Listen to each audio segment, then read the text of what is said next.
Hello, ladies and gentlemen. Welcome to a little bit of a discussion video. Today, I'm joined here with one half of the Lost Codex, and believe it or not, we're going to be talking about allied races in Battle for Azeroth. So, Mr. Lost Codex, aka Jesse, feel free to say hello. Hello. Thank you for having me. And no problem, man. So, today, we're going to be discussing allied races in Battle for Azeroth because they are a key feature coming in the next expansion, and there's just so much to talk about. So much, to capitalize on this whole, whole thing with, the introduction of, new allied races, and recently we had the Draenor orcs and the Kul Tiran humans being announced, and recent Q&As through Warcraft. The allied races is a feature that what I'm trying to say here.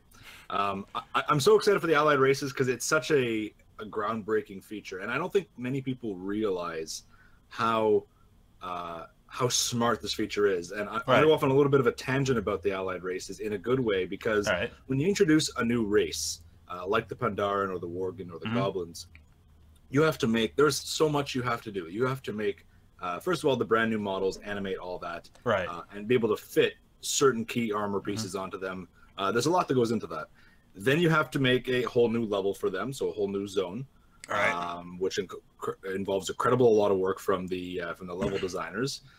You need to make their kit, so everything from their special, unique weapons and armor that match their theme, to mailboxes and benches and chairs and cups and all that stuff. That's a lot of extra work. Yeah, so all these doodads, they just have to make from scratch, and exactly. And while that's really cool to see, that and we will pass those chairs on a daily basis in game and not even look at them, they're still there to bring the world to life. And then you've got 150 quests that you have to write, create dialogue board, voice acting. There's just a lot of stuff that goes into races.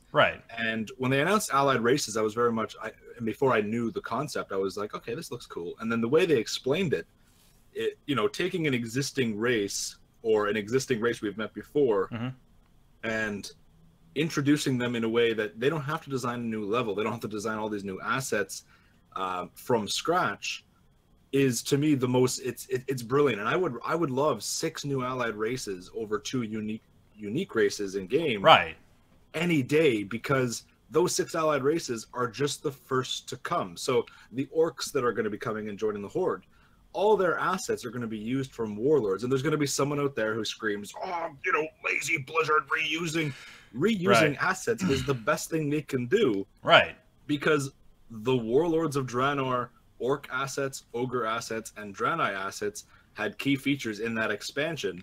Blizzard was able to reuse a lot of those in Legion with the Draenei, but not so much the orcs. So taking stuff that they spent months and months working on, and then we only see for 2 years and then move on and never go back to warlords again, it is so smart to bring into those features as well.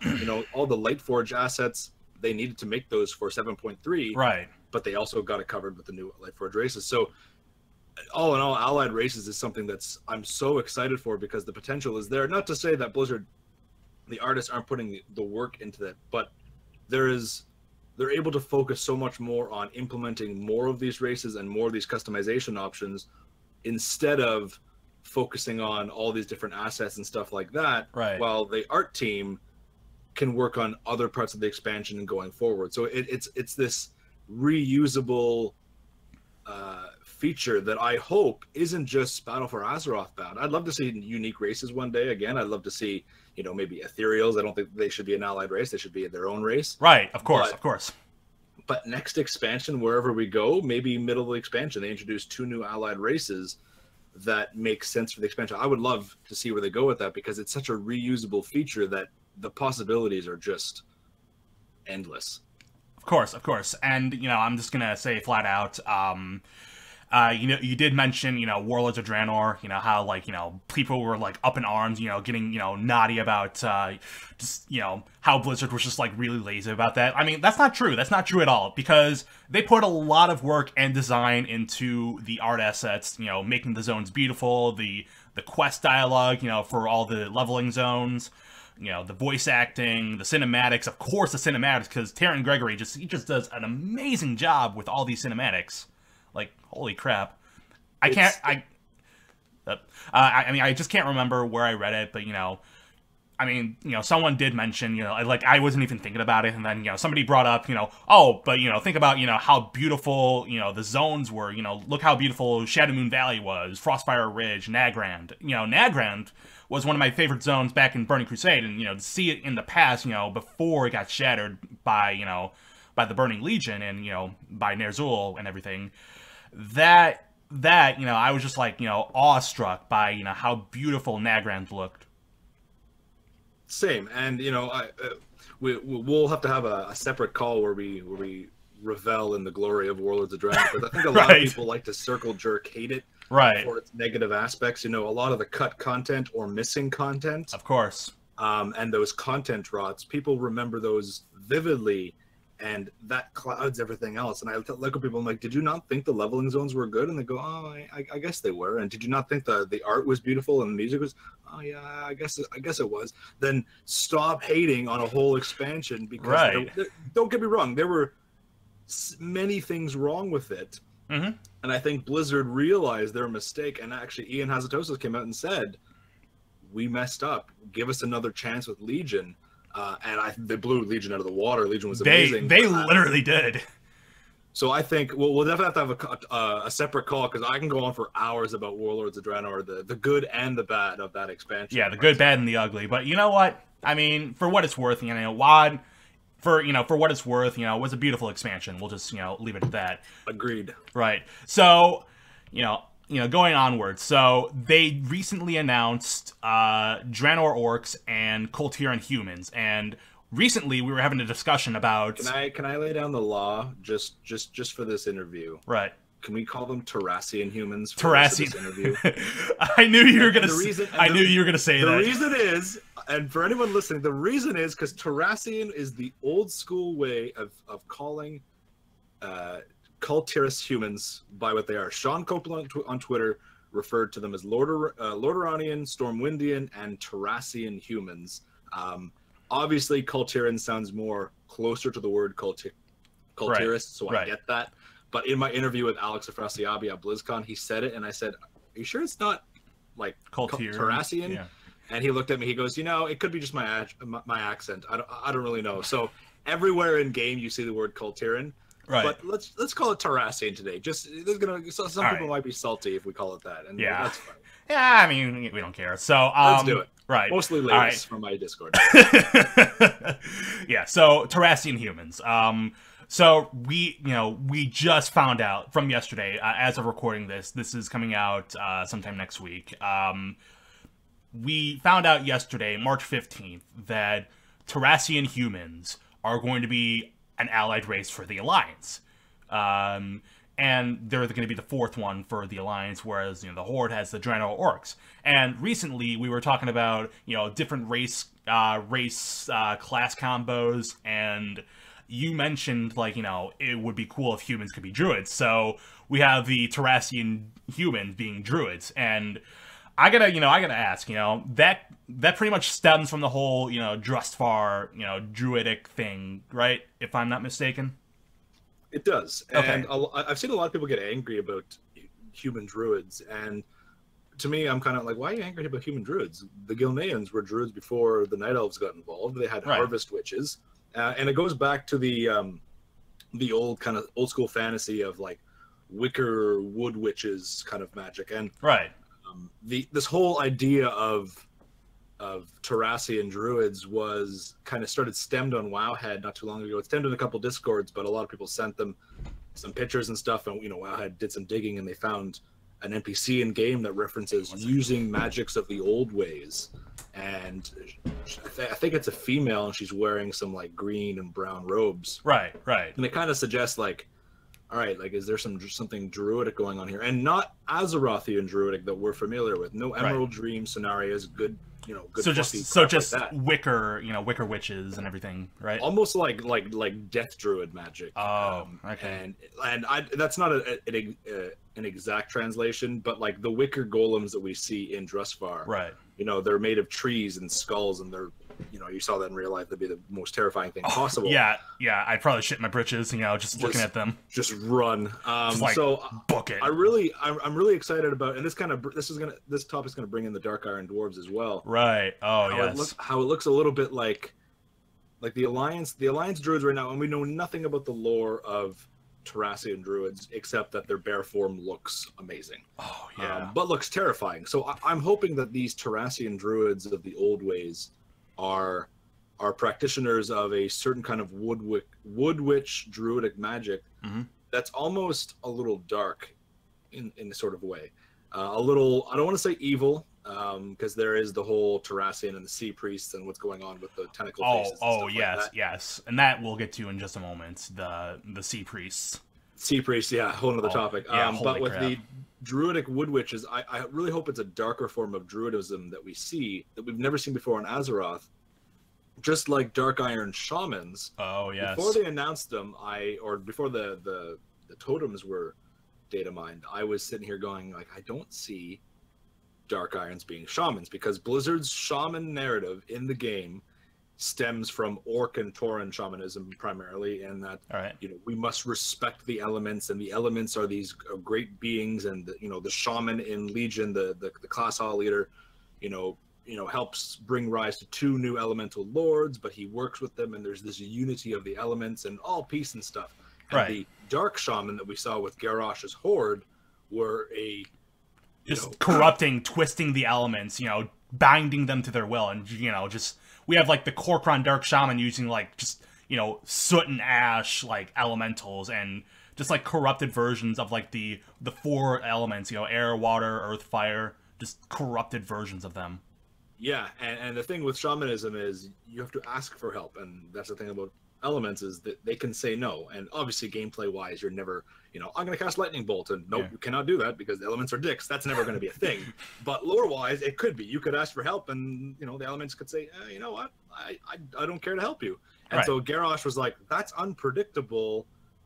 Can we do anything about that? And someone's like, well, warlocks, force demons to their control. What if we just force the elements? And that's where dark shamanism came from, is Garrosh's shaman did not ask for help. They said, you're going to help me whether you want to or not.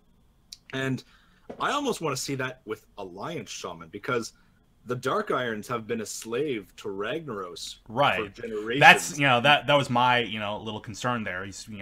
These, Dark Iron shamans, they're just, they were servants of Ragnaros, and, they were just using the elements, the fire elements to just bind all these fire elementals to their will and everything. And it was just crazy, right? And yeah, and the thing about Dark Irons though is, they haven't been really willingly serving Ragnaros. There's some that have been, but he's full on just been this ruthless overlording dictator for them. And so I can't imagine that it's a good society. So now that they're free, dwarves are very petty. Dwarves are very, they hold grudges, and they're very gruff. And so I could see Dark Irons just saying you know what? Now's my turn to be the slave master. And the Dark Iron shamans that are found in the alpha, there's a couple of them called Dark Iron Earthbreakers, and they've got lava pouring out of their shoulders and stuff like that, and they just rip up the ground, with their giant mole machines, and they start ripping up the earth and conjuring all these elements. I almost want to see the Horde look at them and go, whoa, calm down there, and the Dark Iron saying hey, you have your beliefs. We've been enslaved by these peaceful elements that you revere, so screw you, Horde. And there's actually a quest that was shown yesterday, not too long ago. You remember that quest in Uldum where you roll over? Yeah, I saw it on Reddit. It was you get into this huge fire elemental, and you're just running over goblins in Zuldazar or something. I'm pretty sure that the Dark Iron summoned that, and then it's basically a reference to that. That's what I'm thinking. That is exactly what I'm thinking, actually. So dark witches, dark druids, and dark shaman in a not an evil way, but I almost want the Horde shaman to kind of go, to almost be offended, to almost be like, oh shit, what is this? And Dark Irons, they're very smug, they're very sarcastic. One of the jokes for Dark Iron druids, Dark Iron dwarves, Dark Iron druids, that'd be cool. Dark Iron dwarves is they say something along the lines of an elf laughed at me for living in a mountain, but I guess I don't have to worry about my volcano burning down or something like that. Yes, blatantly references Teldrassil burning down, right? And it's kind of like, ooh, that is yeah, not just that's a too far joke and too soon kind of joke. But Dark Irons don't give a shit because they're the Dark Dwarves, right? So I'm excited to see, like, I don't want to say evil, but a darker alliance theme instead of like.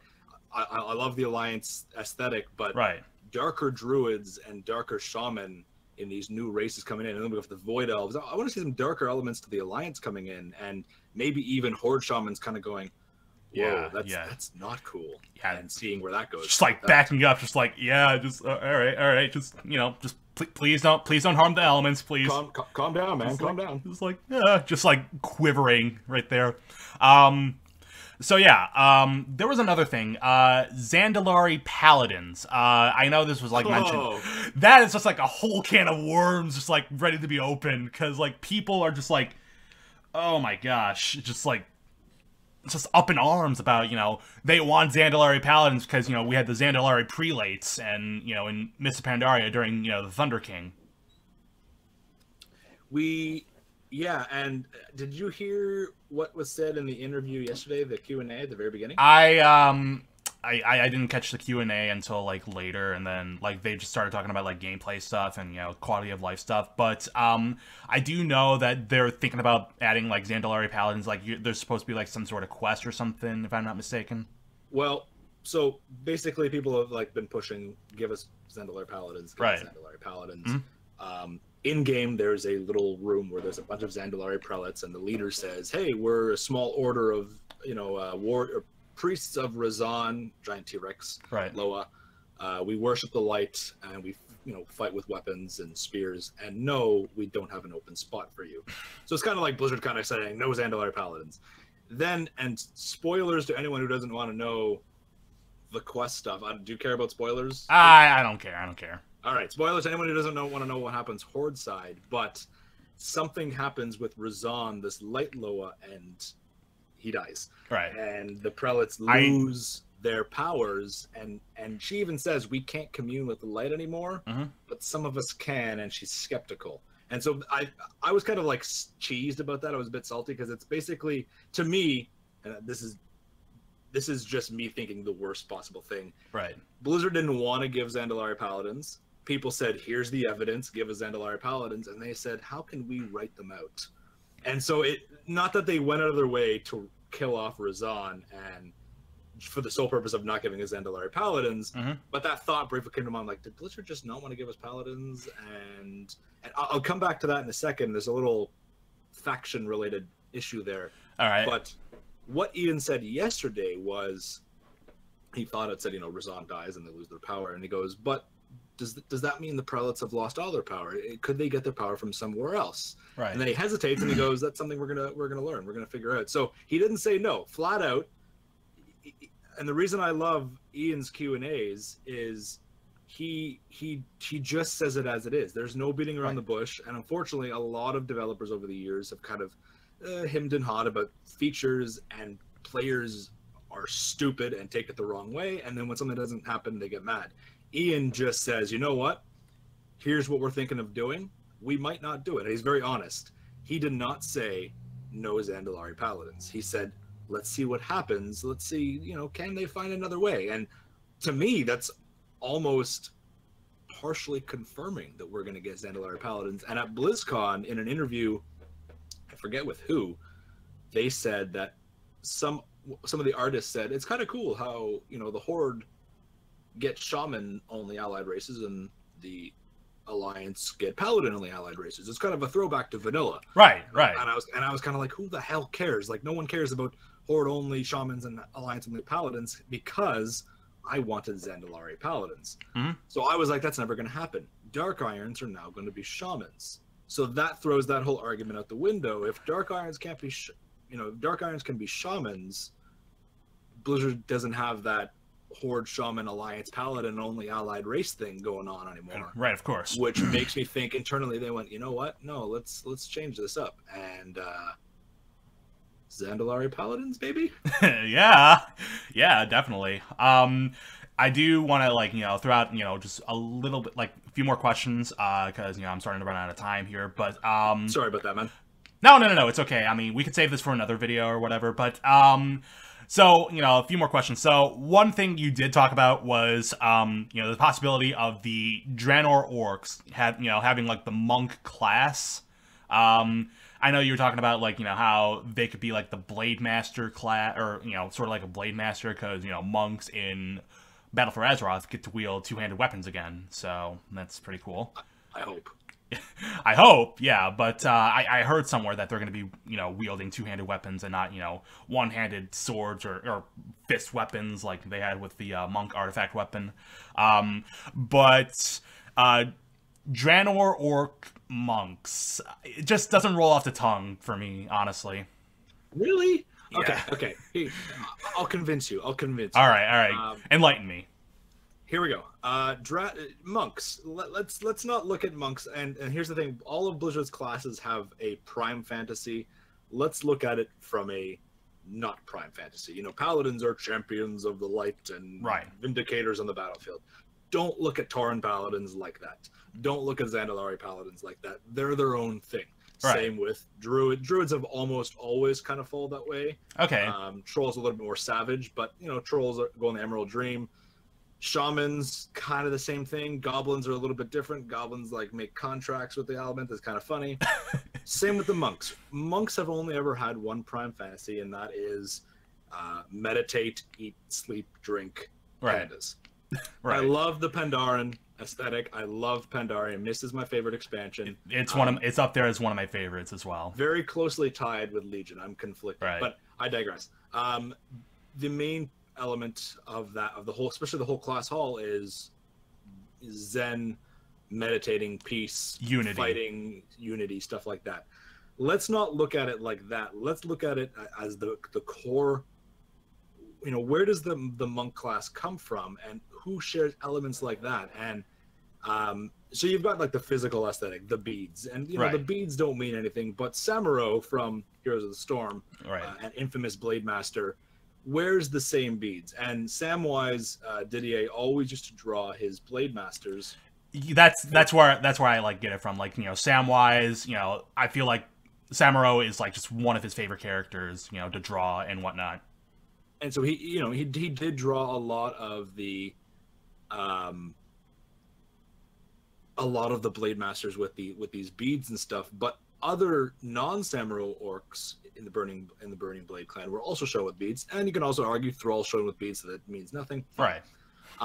But one of Samuro's core abilities is Storm, Earth, and Fire or something, where he splits into three versions of himself in fights. That's where I'm like more convinced about Draenor orc monks is Storm, Earth, and Fire, because Blade Masters were able to do that, and so are monks. So methinks that the Storm, Earth, and Fire, that whole thing, just doesn't stem from, Pandaren monks, or, that, really stems from, these orcs who are Blade Masters, and they're just, they're able to use that. And, you see, like, an example of that in Warlords of Draenor, during a quest in Nagrand. I can't remember which one, though. Yeah, you see... the Burning Blade clan. Yeah, with Lantrasaur. The half-breed. Yeah. And there's other certain abilities. There's a couple fire abilities that monks have. Now it's supposed to be brew related. They chug a mouthful of brew, light a match, but you could argue there's some elements there. Where the fantasy sort of breaks is Mistweaver monks. Shamans, healers in orc culture are shamans or nothing. There's nothing else. There's no priest paladins, nothing else out there.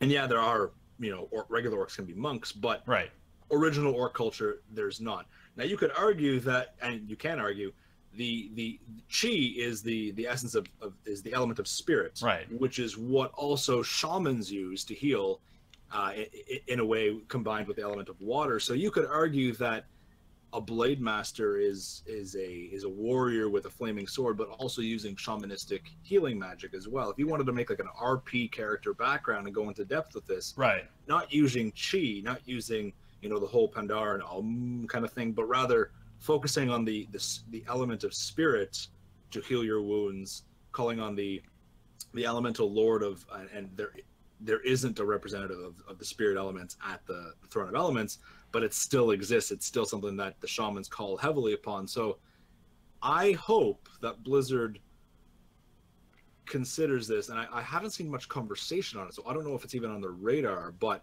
it's one of the other class ideas that works well with Draenor monks, or Draenor classes rather, that isn't super alien. Like, I would love Mag'har priests, and the reason for that is throwback to Shadow Moon Valley. Shadow Moon, that's what I was talking about. Like, I did throw that in there, is, you know, the Draenor Orc priest, you know, they, you know, we had these priests being, you know, communing with the moon, the stars, you know, everything in Shadow Moon Valley, and that, you know, that itself, you know, is a clear indication that Draenor Orcs, you know, can definitely be priests. And where I kind of argue against that, and I'm the first person who would love an Orc priest, is 2 out of the 3 Orc priest specs we've never seen in Orcs before. We've never seen them practice any sort of discipline holy magic or holy itself. So it's kind of like, it's almost a throwback to Forsaken. You know, before Shadow Priests got their lore in Legion, Shadow Priests mostly, especially in early vanilla BC Wrath, they were Forsaken. There was no human Shadow Priest. There was no human of the church going, I'm going to study the Shadow. The whole point of Shadow magic was the Forsaken starting up the cult of the Forgotten Shadow, and there's the other side of, and that's where we first started to see the other side of holy magic, you know. Can't have light without the darkness kind of bullshit, and it stemmed with the Forsaken coming up with that. Obviously, Shadow magic has come a long way with the whole old god stuff, the Xal'atath, Moira, all that stuff in Legion. But originally, it was a Shadow Priest canonically are Forsaken, unless you're like a crazy evil cultist. And so I guess it's almost a throwback to that. The only canonical lore spec for Orc Priest would be Shadow, just like back in the day. You know, there were plenty of Forsaken priests out there that were holy spec healing Molten Core. Lore-wise, that didn't make sense, because when you healed yourself, you'd set yourself on fire and it wouldn't work. But gameplay comes before the lore, which makes sense. So you could argue the same thing for Orc priests. So I don't think Orcs will be priests, but I would not argue against it. But I could. There are arguments I can make against it, but I'm definitely in favor of that. Blade Master monks, however, I'm kind of like, you know what? This is one of those little bit of an outlandish idea that works well, that fits the aesthetic of monks in a sort of game breaker kind of way. Not game breaker, fantasy breaker kind of way. You stem away from Pandaren monks and look at, okay, what else? What are monks? They're martial artists. They're warriors that wear leather, pretty much. So I'm in favor, and I hope that Blizzard does it, because I'd love to see Lances for the Blade come through. And do, but we also have our Lances for the Blade, so I don't know. That's a whole other topic. But I feel like you know, the Draenor Orcs are going to be the ones from you know, alternate Draenor. You know, I mean, at the end of the Archimonde cinematic in Hellfire Citadel, you know, we hear Yrel say, you know, if you ever need us, we'll be here. So I'm not sure if that's like a clear indication saying that it's going to be her, like the Draenor that are going to help her, or like the United Forces of Draenor, which honestly is bullshit, but who cares? Or just, I think. And how much time do we got? I got like 3 minutes or so. 3 minutes, okay. Right. I don't think we have enough time to jump into a whole new allied race topic, so we'll just kind of continue on with Orcs. I definitely think that bringing Draenor Orcs into the Horde means that the Draenei are going to appear as well. Maybe not right away. Yrel was a fan favorite from Legion, and just having her appear, oh, hey guys, in a quest, kind of lackluster. I wouldn't be surprised if in a patch content, Yrel appears through the portal or something, or even maybe not this expansion, maybe the next expansion. I don't think Yrel's story over. If they're going back and giving us alternate Draenor Orcs, which I didn't expect them to do, I am 100% in favor. And I'll just say now, a lot of people wanted Outland Orcs. Outland Orcs, first of all, the Mag'har of Outland joined the Horde after BC. Half of Garrosh's personal guard up in Northrend were brown orcs, and then his Kor'kron in the Siege of Orgrimmar were all brown orcs. So the Mag'har have already joined us, and unfortunately, I hate to say this because orcs are one of my favorite races. The Mag'har of Outland are boring. Right. There's no cultural identity there, and for lore reasons, they gave up their cultural identity to survive the Red Pox.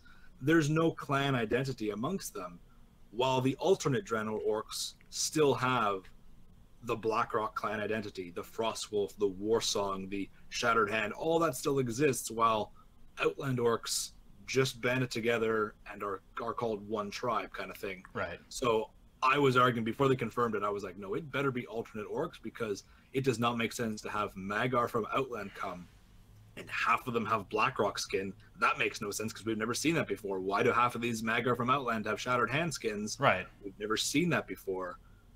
Draenor we have. So I'm excited for that. Yeah, so am I. Definitely think with them coming through, Yrel and the others are going to come through as well. I just don't think right away because there's no real place for them in the narrative. Right. I feel like that would probably be like, future patch, Kul Tiran or Tarasian humans and Draenor orcs probably, be included in like a future patch. I will say that I don't think Tarasian humans and Draenor orcs are coming up together. I think Tarasian humans and Zandalari are coming up because they did say Zandalari wasn't playable at launch. The whole introduction to Zandalari is the entire storyline of the Horde convincing the Zandalari to join them, and I think this, and he pretty much said this yesterday. He didn't confirm it, but he suggested that it's going to be an 8.1 thing that Zandalari are playable. People thought, oh, it's just going to be like max level. It's like, no, you have to do all of 8.0's story to unlock the Zandalari. Do all of this. I think it's the same for the Tarasians, because Dark Irons and Zandalari had nothing in common. Zandalari and Tarasians have something in common. Right. There is a mutual story thing there. I think Dark Irons and Magar are coming in the pre-patch. They're coming before the expansion, I believe.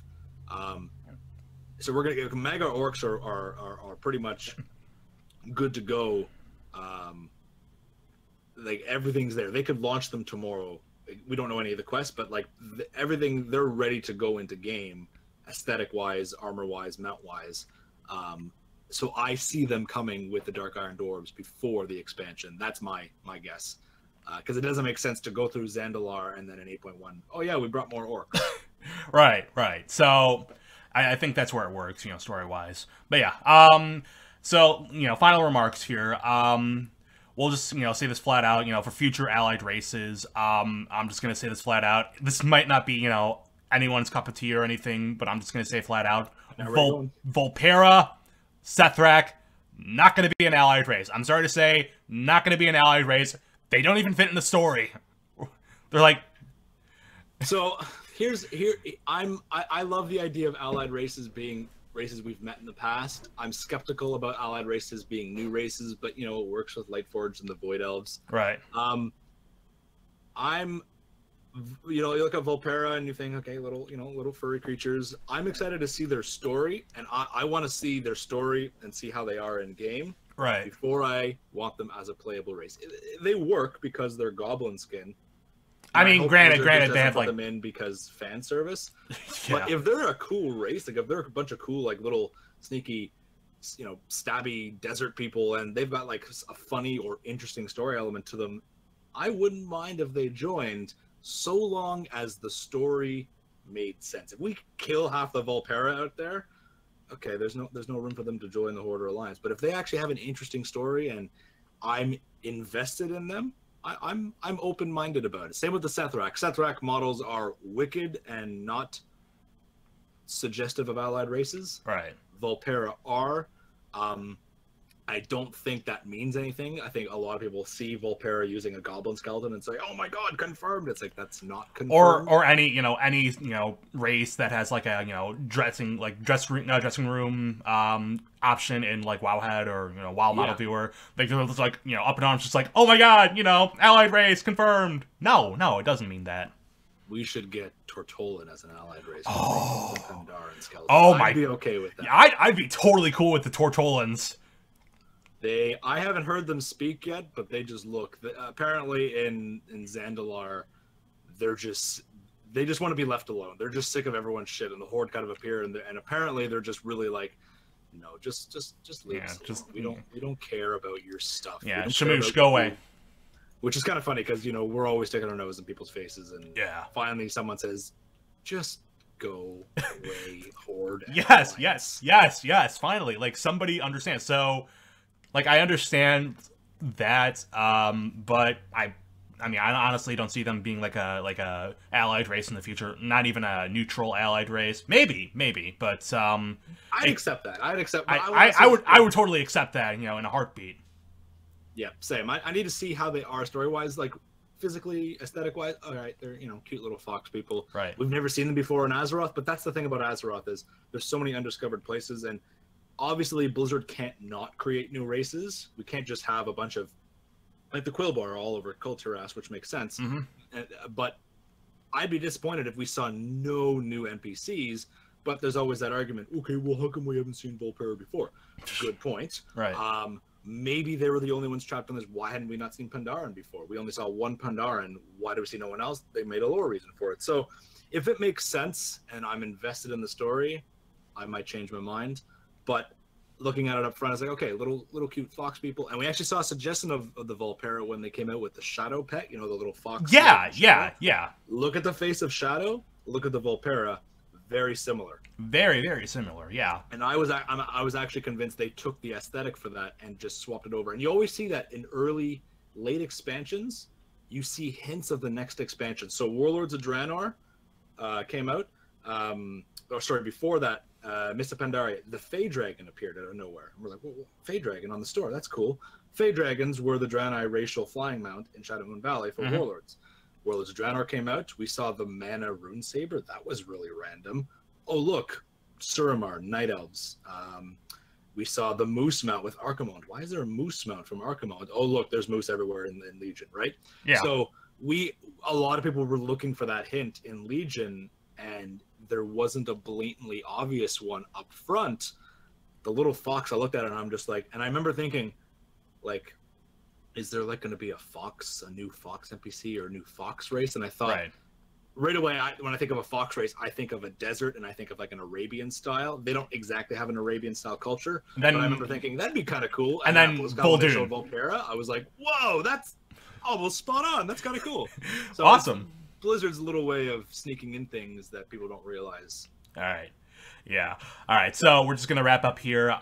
Thank you so much, Jesse, for being on here. If you guys want to check out his channel, he's over at the Lost Codex. He also does streams at Lost Codex Lore, twitch.tv/Lost Codex Lore. He and his partner, Jeff, over at the Lost Codex, they make amazing videos, amazing lore videos. So definitely check them out. Thank you guys. Thank you very much. No problem. Definitely invite me back anytime. Definitely. Yes.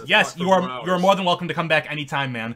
For all those watching on my channel, thank you guys so much for watching. If you guys like this video, give it a like. If you're new to the channel, hit that subscribe button.